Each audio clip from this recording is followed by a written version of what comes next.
Pause for a moment, take a breath, feel awe and appreciation for being alive. You're here, present, listening. Welcome to the audio version of Awe Digital Wellness Podcast, where we explore mental health, happiness, and the beautiful, messy, complicated relationship we have with ourselves, other humans, and with technology. Make sure to follow us on your favorite podcast app and on our social medias, and more importantly, to visit and reach out to us on our website at awedigitalwellness.com. Each week, we'll dive into the science, the stories, and the practical strategies that help us thrive, both online and off, because well-being isn't about disconnecting from technology, it's about creating real connections and communicate with communities with open discussions. Even the difficult topics, we will get to it. Let's dive into this week's episode.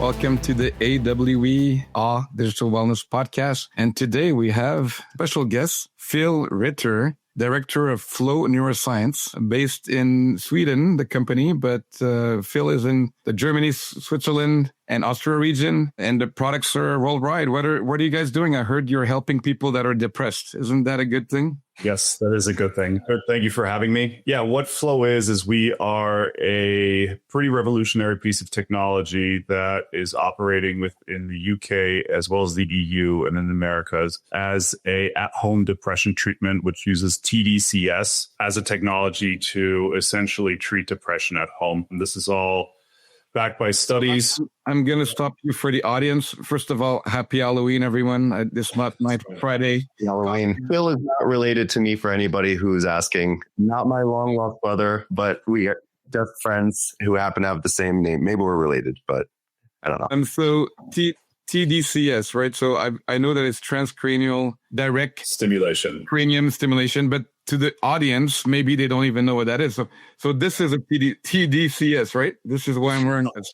So I think TDCS looks a little bit more like this, right? It's out of the box here, but essentially it's based off of a growing belief and growing science within the therapeutic and psycho community in terms of how to treat mental health by looking at what we call neuromodulation. So for most people, they've heard of chemical imbalances as being the source of mental health problems such as depression or ADHD, and that's certainly ways to treat it, and there's truth in that. But as research has shown over the last 5 to 6 decades, going back even a little bit further than that, we're now seeing that with TDCS and things like TMS and RTMS, which has been around for a little bit longer, we're able to essentially reactivate certain neural patterns within the brains to allow your brain cells to kind of rediscover connections that they may have unlearned or forgotten about. I think in layman's terms, the best way I try to explain it to people that don't want the whole scientific explanation, it almost encalcifies the connections between your brain that after years and years of choosing a certain direction in thinking, you might have forgot exists and the brain subconsciously can't even access. So what TDCS does is use a very, very gentle brain stimulation to essentially kind of use the brain's natural language, which is electricity, to re-stimulate. But it's not the crazy electroshocks. No, that would be EKT, and that definitely also works, but it's a lot more invasive. Yeah, there is some especially treatment-resistant depression that actually we still use that in clinical settings. You know, we're talking about brain wiring. You have a great technology. And I would say that there's many ways, like we talked about before, neuroplasticity. There's a lot of ways to change your brain, to change your behavior, to change the way you feel. And to some people, it can be done by CBT, right? So thinking about it, some people might be more emotional. Some people need to do some actions. What's the best use case and how does it work for, like, which types of people would be best suited for this device? No, that's a good point. So TDCS has been studied significantly since around the turn of the century. Most major studies started coming out in around 2012, 2013, which is when our founders really started getting invested in this topic. At the core of it, it does both CBT and using something like a TDCS or TMS. It all really just based on the same theory, which is that we have the ability to retrain our brain. One is just using an external stimulation. The other one is from an intrinsic motivation as well as habit forming. So for us, we kind of see both things go hand in hand. Flow's mission has always been to make depression treatment very available to everybody. So we actually don't discriminate between whether somebody wants to use it at home by themselves or they want to use it in conjunction with their doctor if they're already doing CBT, or they could perhaps be doing a round of antidepressants and they want to use it to either get off the antidepressants or enhance the factors. So for Flow, it's always been a very much a B2B and D2C play together. And so for us, we see that I don't think you can do one without the other. And even though that we have this device that you put on your head, I'll put it on at some point, or I'll just show you what it guys looks like, right? So you'll look a little bit like this. And then it basically stimulates for 30 seconds, but it goes hand in hand with an app. And this app basically has CBT built into it and therapeutic exercises and videos and ways of thinking differently, because it's so vital that you also make changes in your lifestyle to change the external stimuli that's coming in so that you can also have a different way of approaching things, right? You need to reinforce the new habits that you want to learn. So you actually have to do them, right? And a device isn't going to be the sole reason that that's going to happen. So that's a good segue, Mark. You are a CBT therapist, pretty expert in developing something. So can you tell how we use it perhaps in the normal way and how we might be using it in the future as a digital therapeutics? Sure. So first of all, I completely agree with you, Phil, that there's not like one solution that solves all the problems, very comprehensive. And CBT alone it's very helpful, but it might not solve depression, anxiety, ADHD for every person who does it. And on the other hand, I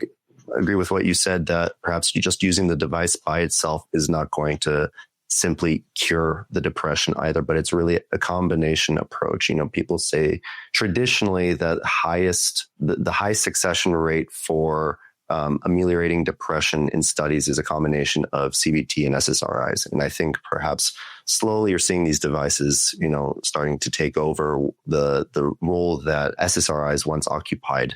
And so talk therapy is still very, very important.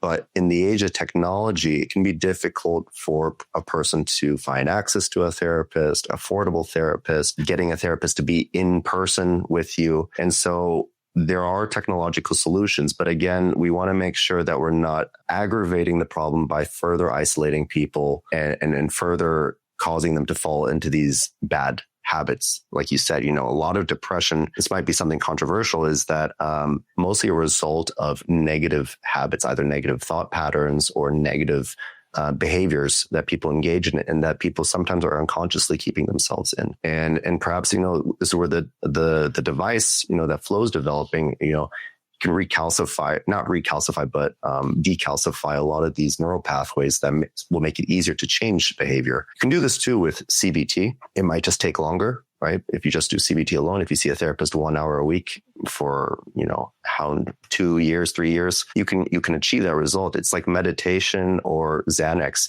both things are going to relax you, but one thing will have a much more immediate outcome than the other thing. So, to your question, Christian, yeah, we are developing a device as well at AWE. It's a phone. It's a smartphone. I can show you that the battery is currently dead. It is a Samsung phone. We've developed all the OS operating system for this, and we've designed it in the right way that uses operant conditioning to reward people for good behavior. So if you read a book, right, the phone senses not necessarily that you're reading a book, but that you've laid it on a flat surface. It'll reward you with 10, 15 minutes of time on YouTube, Reddit, TikTok, Instagram, whatever app that you want to use. There we go. Right there.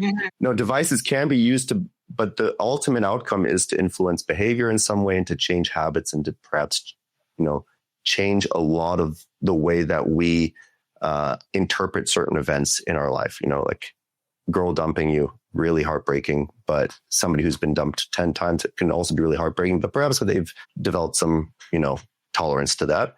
And over time, a lot of it is about changing habits and behaviors here. So I would say to both of you, it's a very comprehensive approach where a device can be very complementary to something like talk therapy. And thanks for that. And, can you also tell me, Phil, what type of CBT is included or perhaps available with Flow Neuroscience? Yeah. I mean, the nice thing is we've actually made the app like free to use and download without the device. So anybody can go check it out. It should be on iOS and Android. I think for the most part, the CBT, so the cognitive behavioral therapy, for those that have been heard us using this acronym and not explaining what it means. Yeah, essentially, SSRIs are also pharmaceutical for people, right? SSRIs are pharmaceutical. ECD, CBT, SSRI. we should have a little ticker at the bottom or a cheat sheet at the end with all the random acronyms that we use. At the end of the day, what we're doing is almost for a separate purpose, or two paths to the same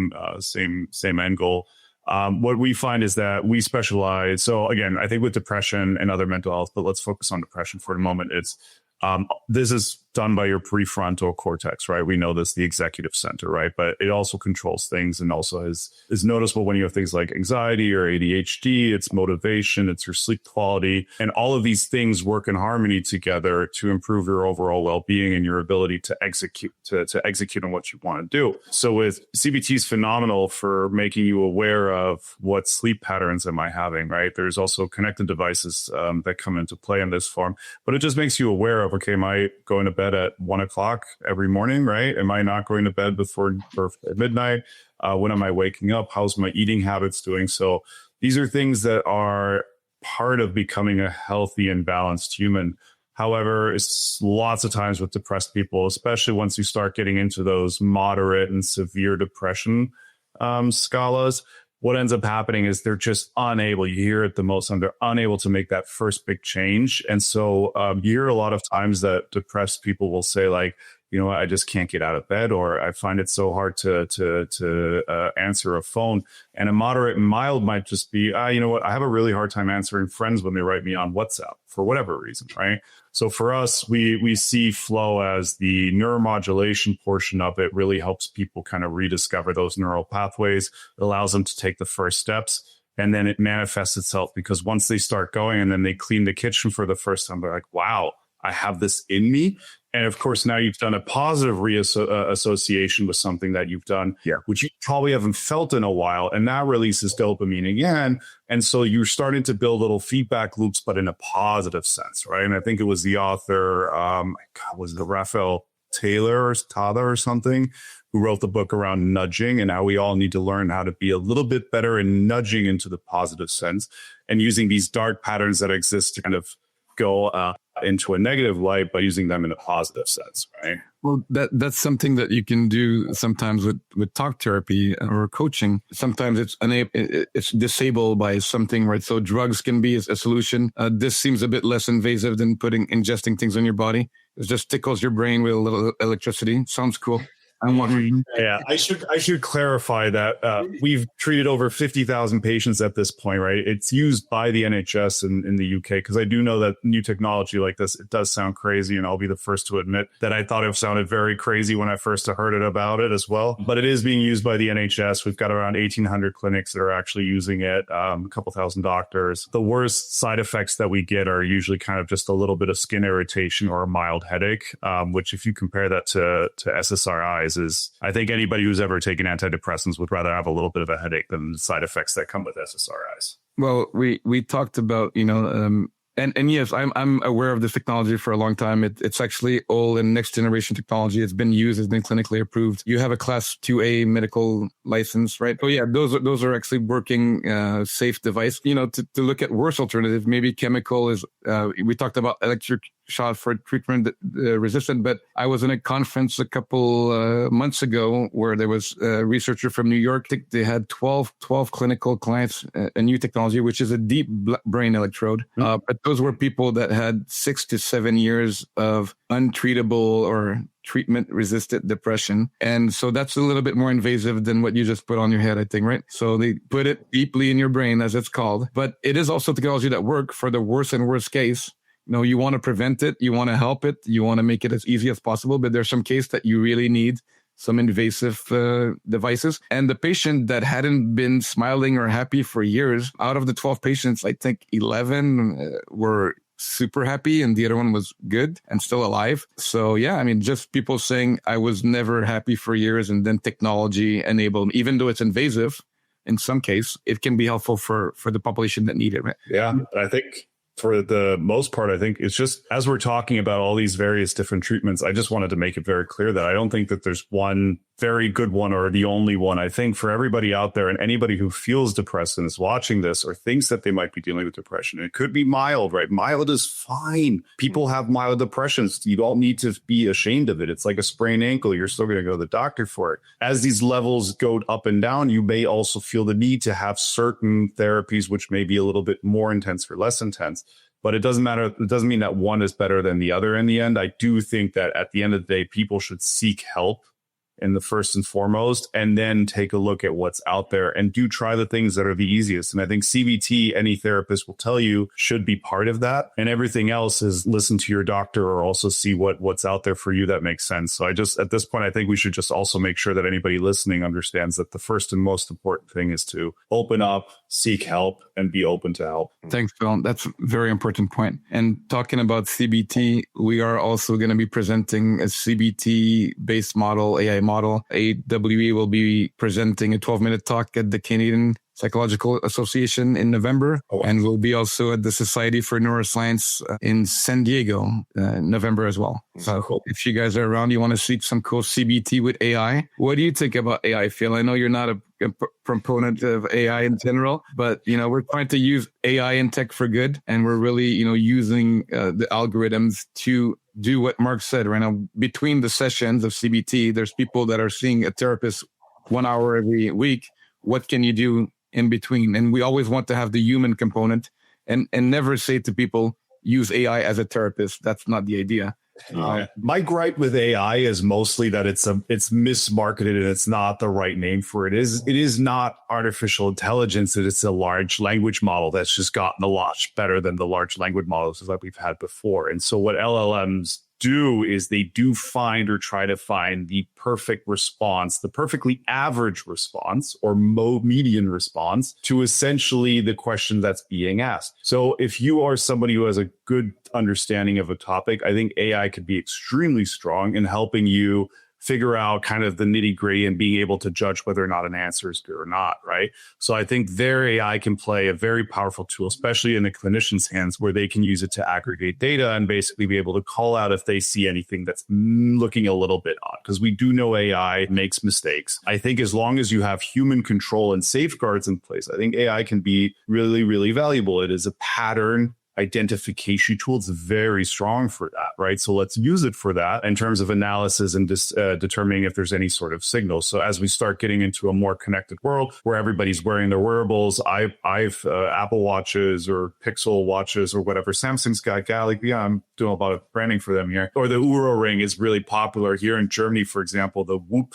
band, it's like very, very popular as well. So people are interested in figuring out what kind of data they have on themselves. But at the end of the day, somebody's got to do something with that data without causing panic in our people who are seeing all these various things or these data points and don't know what to do with it, right? We don't want to make sure these wearables are doing something positive for us and not just causing us to have another reason to be anxious about a certain value not being a certain level. So I think for AI, it's very important that we integrate it in a smart way and we keep the human control. Yeah, I think on top of that as well, we're not quite sure what's happening with the data that's collected or biometric data, right? A lot of the people don't realize that when they use ChatGPT and they type something in, that data is online, it's searchable, right? It's on the search engine. And the big fear, I think, there is that it could be used by advertisers to perhaps create much more granular targeting.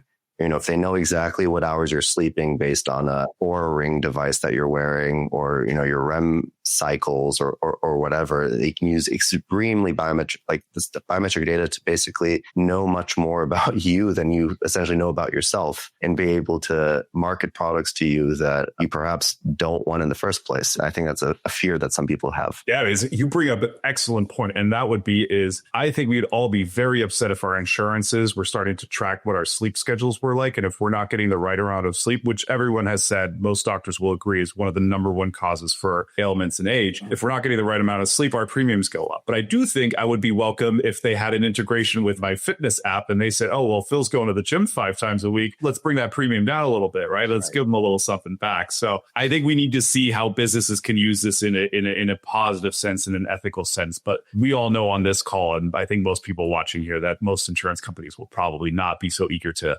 lower premiums based on data. So I do think that we just have to figure out what the ethical way to do that is. By the way, this is a live discussion. So if anyone has any comments for Phil or the rest of the panel, please feel free to type them. We'll try to ignore them. No, that's not true. We'll respond with pleasure. Ask a question. So we talked a lot about depression, guys. You know, I'm starting to be depressed. It's Halloween.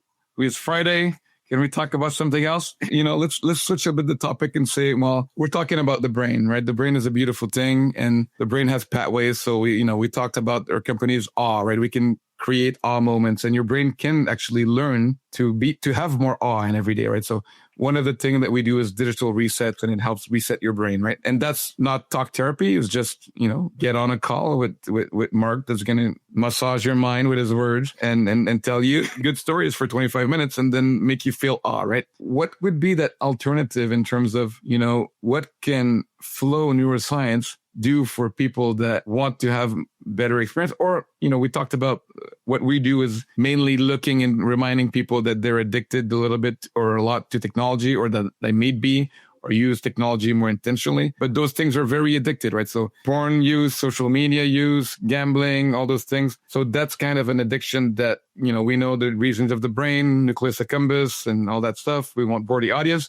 What can we do with technology like yours to also help those types of addictions? Yeah, I mean, I think with phones and everything that's coming towards us now, I think I was watching a very interesting YouTube video from CoffeeZilla. I don't know if you know him, but yeah, very good deep dive into basically how everything has turned into gambling nowadays. And essentially, I would argue he's very on the money about these things. I think the Europeans might have a little bit more of a law in place to safeguard these. But if you look at the stats in terms of what's gambling is happening here, what social media usage is looking like here, it's quite alarming, right? The younger generation in particular is spending a lot of time on it. And I myself find myself addicted to anything algorithmic. You just have to be careful. For us, I think it's important to take a look at or make a distinction between how we use the technology. And if you're not paying for it, you're the product. You're not paying for Instagram, you're the product for the advertisers. Same with Facebook, same with TikTok. You could look at something like a Duolingo, which everybody would argue is one of the most addictive and gamified apps out there, right? You look at the streak memes that are out there, but not trying to hate on Duolingo here, but I don't know too many people who have spoken very covertly that it's taught them a second language or a third language. I think it's gotten them to a good streak, but it's not really teaching. So the app itself would prefer that you stay on the app, right?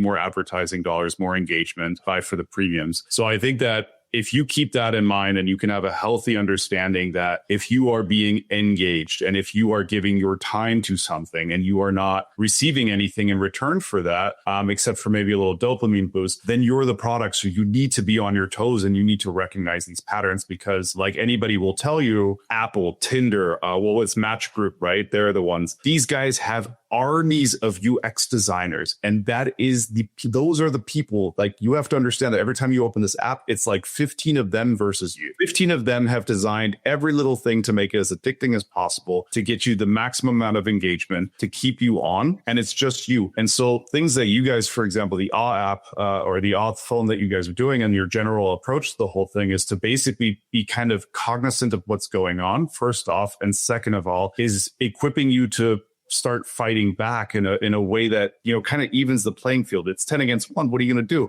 Well, okay, let's bring it back down to a one-on-one situation, for example.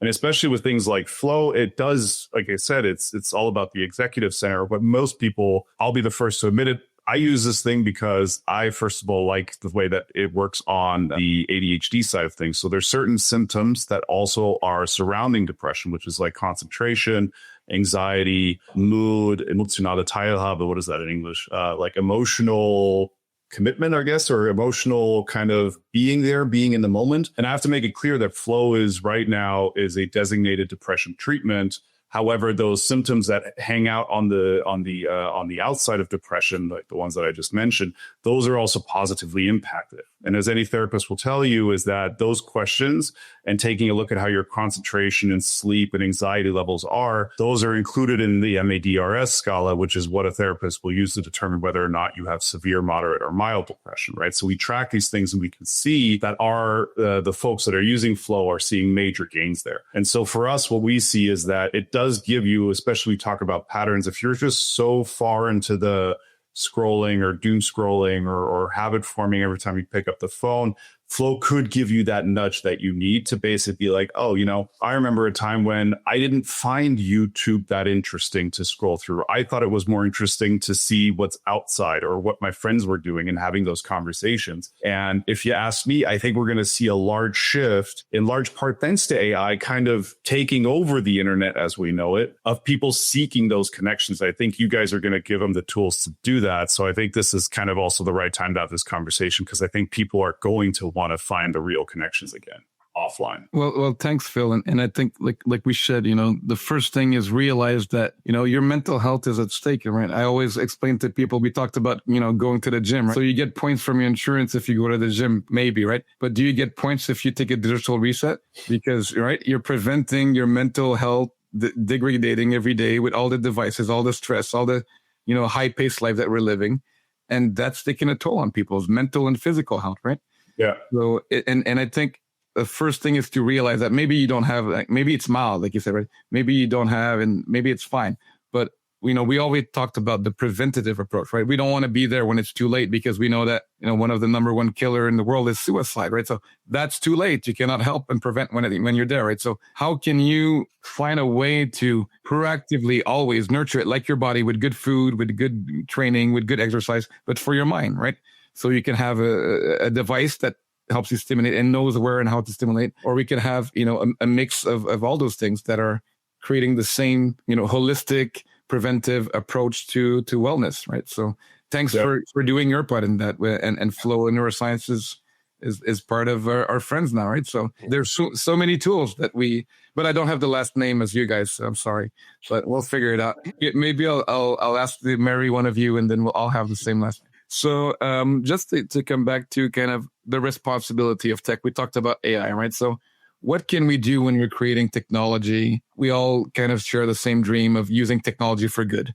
But what does that mean concretely? How can we be responsibly making and using technology? I would say, like I mentioned the book earlier, but Richard Thaler, I believe it's pronounced, the book Nudge, really, it looks at, we all know dark patterns, right? And if you don't know, if you're watching what these are, dark patterns are essentially psychological hacks or tricks that are used by marketers, by apps, services. Anybody that would like to make a sale off of you is going to be looking into using these patterns. These could be brighter buttons. This could be gamification, right? You get a badge if you've done something 7 days in a row, taking currency and putting it against something else. So instead of betting actual money, you're betting banana coins, and banana coins aren't real, but somehow you have to pay for them, right? But you don't think of that in the moment, right? So these dark patterns exist. What his argument is that we know what dark patterns are, and we can use these for good, right? We can use these for good. And if your head is in the right place and your ethics are in the right place, then there are people out there, and there are companies and businesses, psychiatrists, therapists, doctors, NGOs, they can make use of these dark patterns and turn them into light patterns, right? By nudging them into the positive. So you're basically saying, like, I'll use the Flow example, is we have a schedule. The schedule, again, I think we could be better in terms of how we're nudging users, but we do kind of do this thing where we've got a community, especially if you're involved in the clinic side of things, the doctor have an input in, or can see whether or not you're actually doing the stimulations, but you also feel a sense of accomplishment for doing your part and finishing the therapy, because you'll see this thing where it's like grayed out if you haven't done it, and you get like an X, and it doesn't feel very good, but it feels better if you do it, right? So I think similar to you, it's basically the question should be, how can businesses learn to basically use these dark patterns for good? And then it really just opens up more of a conversation around ethics in medical device and medical practices, balancing the interest of the patient versus the interest of growth, which you're always going to need one or the other in order to kind of further development. You guys are obviously putting time into this. So the phone comes at a cost, right? Flow costs money, but it's also used so that we can further research into other activities that TDCS may impact, like anxiety and ADHD. So I think it becomes less of a question I think we should all focus on how can we use these patterns for good? And then how do we balance patient care and patient benefit with the interest also of the companies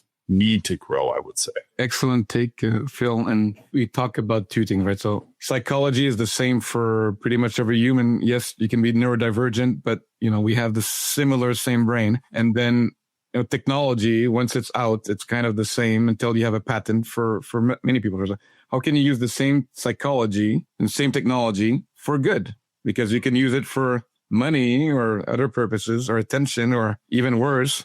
Or you can, warfare is using psychology and technology as well, right, guys?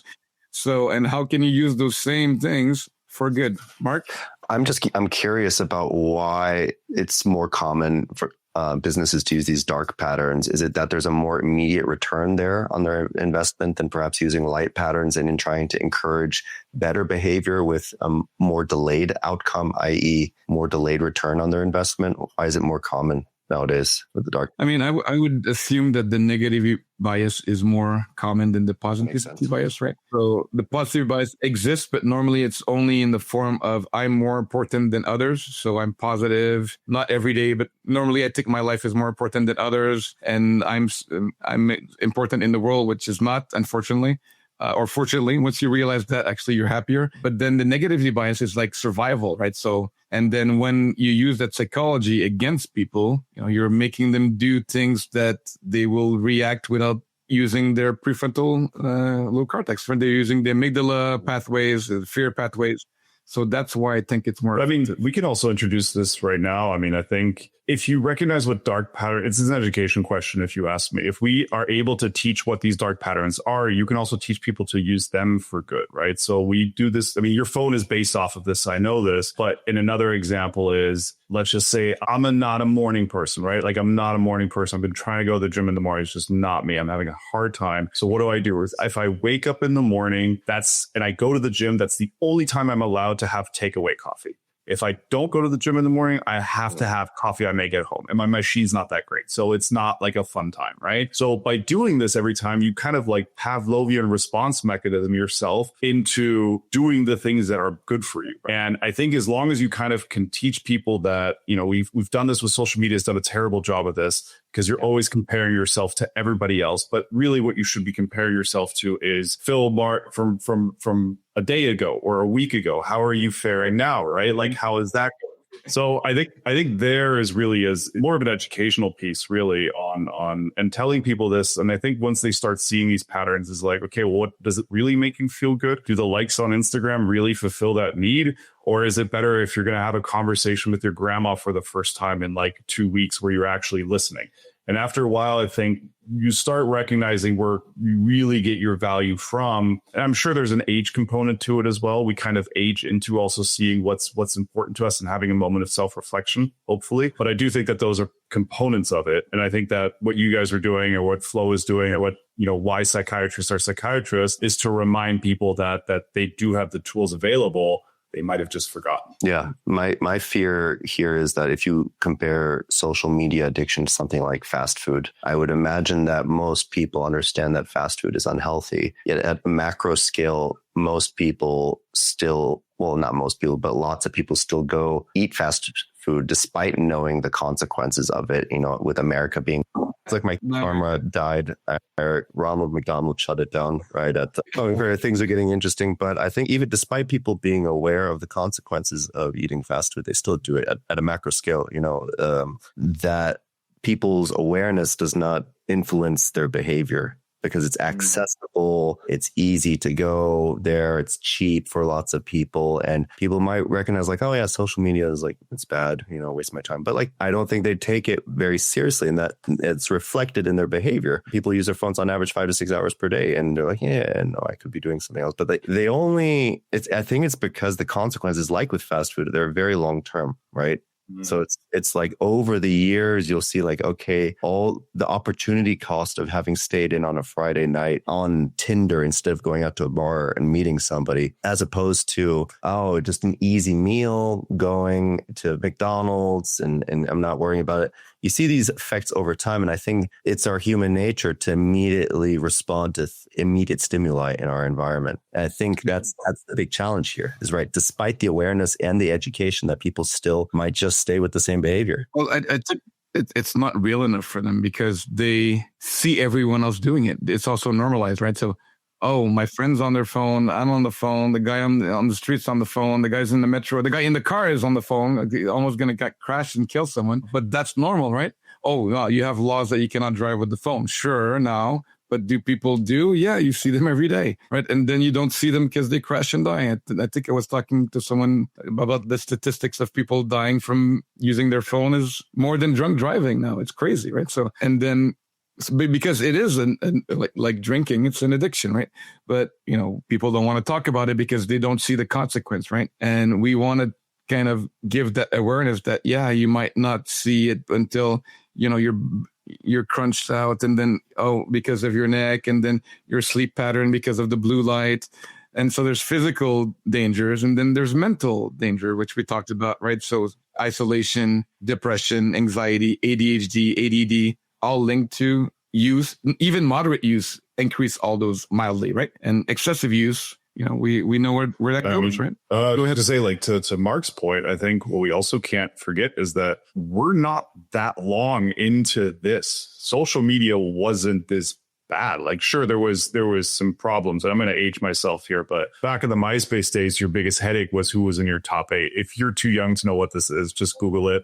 But essentially, even Facebook in the beginning, when the feed was happening, it used to be that it was chronological, right? You would have a reason to go on to check what the news was and what the updates were. It wasn't driven to keep you there all the time. But if you look at the business models of these companies, because again, we go back, and I'm a guy who's responsible for the commercial success of Flow in Germany and Switzerland and Austria. So again, my role also includes marketing. And so these platforms just present themselves a great opportunity for businesses to get the word out. But what they've done is they've stopped catering towards you, the user, and they're catering towards me, the advertiser. And so we call this end-shitification. But these algorithmic changes on Instagram and Facebook, these are recent. This was 2018 or 17, maybe. Like, we're only 6 to 7 years into this.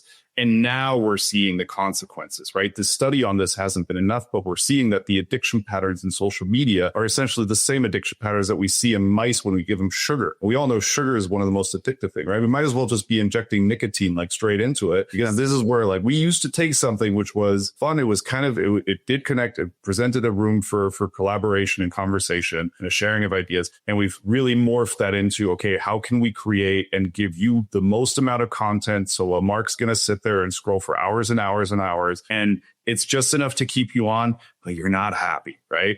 And so this is the problem, I think, with social media and where we are right now. And we're seeing mental health levels and mental health crisis happening right now, especially depression, anxiety, ADHD, all of these things, because we have a 200,000-year-old brain, essentially, that's got 6 years to adapt, and it's just not possible. It's just not possible for us to adapt that fast. And, I think there are some studies, we saw a lot of them. There's even a 15-year longitudinal study, and we know the effect of, phone use and more addiction and phone addiction. But I think that it's another fundamental flaw of logic of the human being is that we are always, there's a book called the debt denial or denial of debt. I forgot the author, but it's also the concept of, people think that they'll have more time, right? So first of all, you don't know where you're going to die. But even if you're going to die at the latest, which is 90 or 100 years old, you're passing your time on the screen. And then, what happened, right? I thought I had more time. Well, no. And then, even more than time, now the biggest commodity is not time, it's attention, right? So you might be spending time with your family or your girlfriend or whoever, but you're not really spending time. You're I mean, again, if it provides you happy, if it truly provides happiness, right? If you can put the phone down, you say like, I don't think I've ever met anybody who's super happy to admit, hey, what did you do last night? Oh, I scrolled on TikTok for 6 hours. It was awesome, right? No, it's always, I scrolled 6 hours on TikTok. I went to bed at 3. You don't even say 6 hours. Yeah. It could be more. But my point is, if it truly makes you happy, like, I don't think anyone's going to judge you for doing something that's going to make you happy if it doesn't harm anybody else, of course. But most of the time we're kidding ourselves when we're saying we're having a fun time on these. Like, sure, you'll get the memes and everything and haha every once in a while. But honestly, if you're scrolling through your feed, I want to venture 60 or 70% is ads anyway. So what are you having a really good time watching ads, right? So I think for that's where social media is at for me right now. And you can tell I'm not a big fan of it because I see what it's doing to my half siblings, and they know it's brain rot and they're happy and proud about it. And you're like, but guys, that's not okay. You're not learning. You're not experiencing. And I'll go back. There are certain apps and things you can do on the phone, which if you're creative and you're doing video editing and it's making you happy, and you're doing certain things, you're creating memories, that's all fine. No one's saying that you should not be on a screen if you're doing something to make you happy. And that's intentional, creative use of technology, right? Of course, it's a way of saying it. Correct. Yeah, thanks for the brain rot. Like they're actually knowing that they're doing something bad, but they're still doing it, right? And then teenagers call themselves screenagers now, right? So all we do is look at screen. We're screenagers. Like, okay, well, you proud of that? Come on, guys, go and play outside. Make a joke. Trip your buddy. Do something. I don't know. But interesting. Will we see a shift? That's my big question. I honestly believe that from the pure conversations I'm having, when I first met Mark, I think we had a conversation about this as well. It's just there is an immense. I think we're on kind of the precipice where we're also saying like, okay, it's gone too far in the wrong direction, and people are going to gravitate towards the real. And I think I'm excited for it. If it gets people to be outside in real connections again, I think that's going to make us all mentally more happy. I think the biggest, an example I always think of, like leading indicator for the direction society's moving is like dating apps. Mm-hmm. Like I think lots of people, getting frustrated with the experience that they're having on dating apps. And like statistically, it's really not if you're an average looking guy on a dating app, like you might as well just like be staring at a wall all day. It's like very big waste of time, even for average men. But you're starting to see these running clubs. I think this over the last couple of years, this trend of like running clubs in big cities, and they've gotten to the point where they're calling them like singles only running clubs. Like they're pretty explicit with like, come to the running club, because I think people they're desiring this in-person connection with other people. Like, no, I don't want to use Tinder. I don't want to use Bumble. I don't want to use Hinge. I want to meet people in real life, because I'm spending all day in front of a screen working, or I'm just in the office looking on Slack and responding to these messages, and then I go home and I use my phone even more to match with people. No, like I want to actually have real in-person connections with others. And I read this article a while ago also talking about how there's less of these community spaces nowadays for us to was it third spaces or something, right? Is the term third spaces, exactly, that's the term. There's less of those now, and they're trying to create these artificial communities online, like join my community. No, like these don't replace third spaces. They're not they can't supplant them. Yeah, there is an interesting. I will say this: there is one interesting conversation. I think I forget who I was. I think it was in the forget where I read it, but essentially it's saying is that what AI will do, which is going to be interesting, is with the ability to auto-translate in real-time languages. We may see, and if it's done correctly, an explosion in online communities that are based on commonalities. So not in this algorithmic stuff, but if you have a thing in common, you can now connect with somebody who speaks Swahili, Spanish, Mandarin, Vietnamese, Russian, right? All of those can actually talk in real time about something. And I think that's where a positive LLM AI kind of thing would come into. But to your point, hopefully it goes the right way, where again, I have my doubts there, because again, it's the internet, right? If you're going to find something like that, it's got to get monetized, and then you're going to figure out a way that you make it addicting enough that that's worth the time for people to be on it, right? So anyways, I agree with you 100% though, is that I really hope that we start seeing a shift, because I think for the mental health crisis, nothing could be better than people really being more in the moment. And I do see that this is a want that's happening. And I think that, some companies are going to kick and fight that it doesn't happen. But I do think that we're kind of on this this precipice of a bit of a societal change. I hope, at least. Yeah, being present, being in the moment, using technology for good.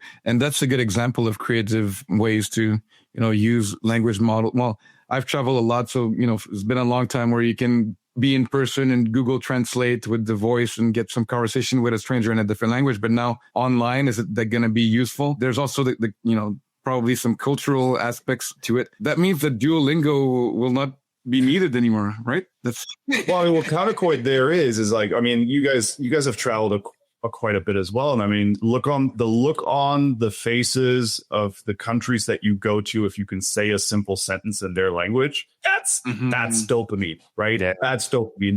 That's a nonna in Italy going, oh my god, this is amazing, right? Let me share this recipe with you. Yes. That, I think, is where you get the real connections. And so I do think that there's always room for both. I think it's just as long as people are cognizant about what makes you truly happy, what brings you happiness, not what pretends to bring you happiness. And then a Duolingo is fine, right? Just don't let it consume you. Be your master, essentially, right? No, I mean, and again, like to make that clear about mental health, but also about technology, right? We're not against any company or any app or anything, It's just that people are not aware that they're doing so many things unintentionally, and then it becomes too far, right? So intentional use of Duolingo, of anything, pornography, of social media, it's good. So it's when you get stuck and then you forget that the real, humanness is real connection, right? And even like this, we're using again technology, but we're in 3 different locations and we get to laugh.